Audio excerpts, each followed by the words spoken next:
We're gonna go a seated front raise. The reason I like this from a seated position is because it takes your hips out of the equation and it makes it to where your shoulders have to do 100% of the work. So let's get this thing started. I'm gonna walk you through this thing as we do it. This is the last thing we're doing for shoulders today. Round one, 1 minute. I've got multiple weights here. I'm gonna start with 10s. I'm gonna go single arm. So I'm gonna go one at a time. So I'm gonna go 1 minute right arm. Arm is straight. Lifting this weight straight out in front of me. Pausing at the top. Fighting every inch all the way down. I can definitely tell I'm pretty fatigued here because shoulders already screaming. Look at my elbow. Do you see how I have a slight elbow bend? That's what I want you to do. However, don't let it bend beyond slight. You want to keep a relatively rigid position at the arm. And it's okay to be straight. You're also going to feel some in your bicep. Your bicep is a shoulder flexor. And I can tell you that my bicep is actually on fire right now as well. Squeezing at the top, hoping this time is about done. Time is done. How many reps was that? I don't know. It wasn't many. The good part is it doesn't matter because we don't count reps. We're going by time under tension. We're going by the amount of time that your muscles are under tension for, because that is what helps optimize muscle growth. It's going to failure between 40 seconds and 90 seconds, and then reaching failure at that point in time. It's not about how many reps you did, it's about how you do them. Holy crap, it's a lot harder on the side.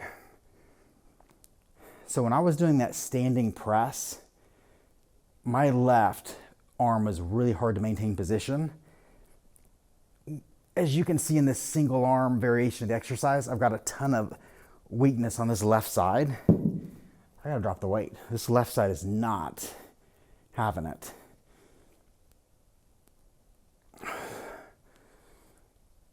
Another advantage of single arm is you flush those things out. You always cater to your weakness, not your strength. Okay, switch sides. 1 minute. Right side. Round two. Let's walk through the steps. What are the steps? I'm going to give you a second to think through them. If you've been with me before, you know the steps. If you're new, I've said them a billion times by now, but you probably don't have memorized. Tighten before you move. Make your deltoid tighten and then squeeze through the range. Step 2. Step 3, you're going to squeeze this into your deltoid at the top. Step 4, make that muscle control all the way down to the starting position. What's everybody else doing? They're doing this. This is me moving the weight right here. Easy.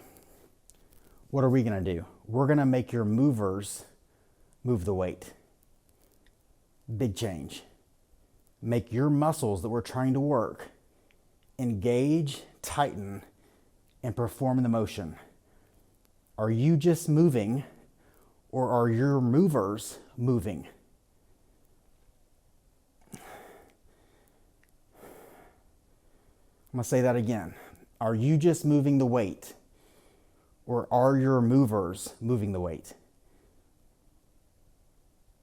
Holy Moses, I just hit a freaking crazy fatigue point. I can't even lift this thing all the way back down. 1 minute. Okay, here we go. Round two, left side. This will be interesting. I want you to look at my position. So I'm seated on the top of my hip bone. I've got my trunk leaned forward. My chest is up. I want you to pay attention to my posture and mimic what I'm doing. I'm not slouched. I've got a very strategic position as I'm doing this.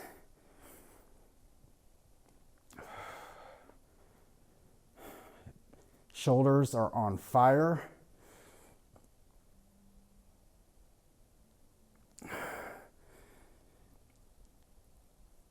I've got 5 pounds, in case you're wondering.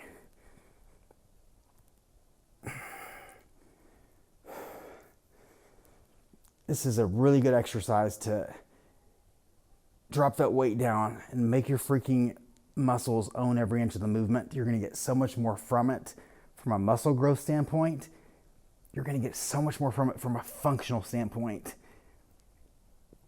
And the other thing you're going to do is you're not going to hurt yourself. You're going to keep your shoulder healthy and achieve all the same freaking goals that you're trying to achieve. This is a win. The way we're lifting is a win in every single category. How you feel, how you look, and how you function. Round 3, right side.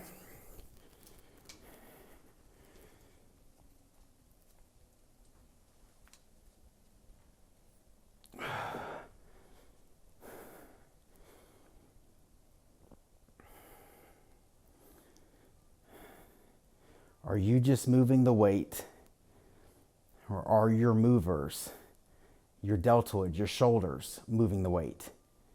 Does that statement make sense to you? I'm going to show you once again of me just moving. Look at the difference. This is me just moving. Here's my movers, my shoulders moving me.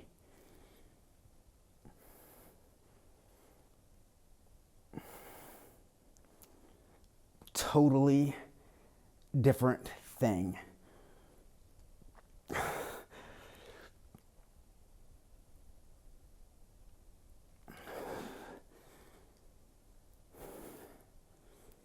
These are the things that you're not going to get many places. I hope they're being taught somewhere. I've not seen them. Oh, Lord, have mercy. Switch. Failure. Progress. That's what we want, baby. Here we go. Round 3. Left side.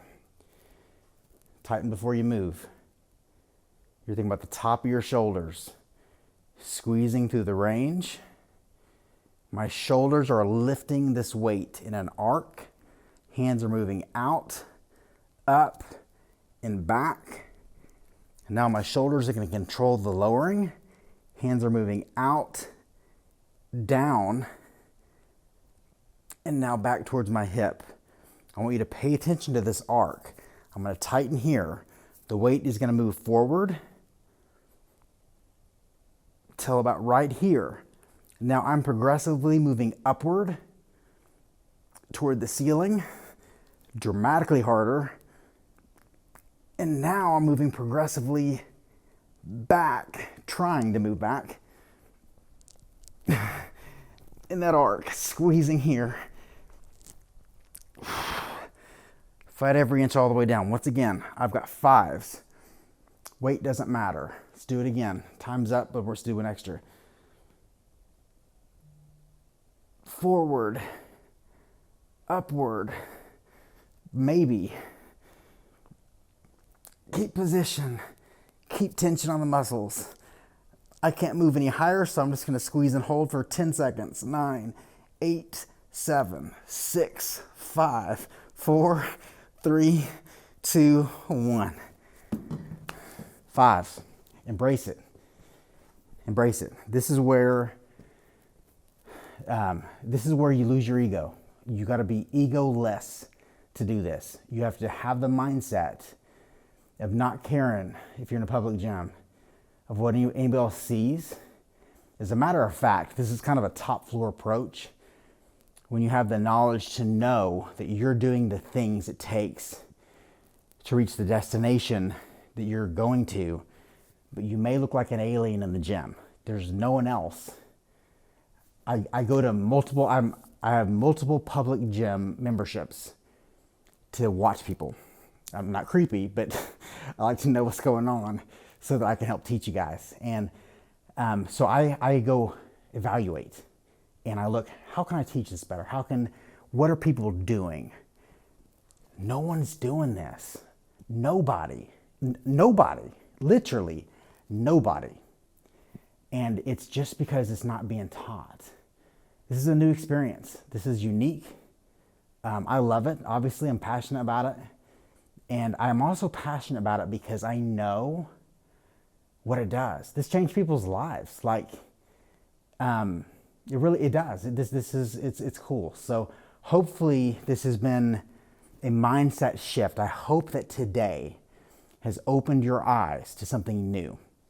If it has, we have got so much to learn and so much room to grow, because I'm going to open up your world to a new level you haven't been. And this is week 1. Wait till we get to week 12. If you are going to do my other programs, this same mindset shift is going to apply to everything. So hopefully I get to open up your world in every single exercise that we do and help you understand this thing. This is an immersive personal training experience. This is not a motivational workout. This is not something where I'm sitting here yelling at you saying, 10 more, do this, do that. This is where I'm saying, hey, this is what we're going to do. This is why we're going to do it. And this is how I'm going to take you where you want to go. That's instruction. That's what coaches do that know what they're doing. Yelling in motivational speak is great, but typically it's a sign of lack of knowledge. So I'm hoping to provide you with both. I'm hoping to motivate you, but also instruct you and guide you. So thank you for joining me for week 1. I've had a lot of fun. Remember, you're going to repeat the same workout again, and then we're going to hit it again next week. I'm going to be with you, and I look forward to seeing you then.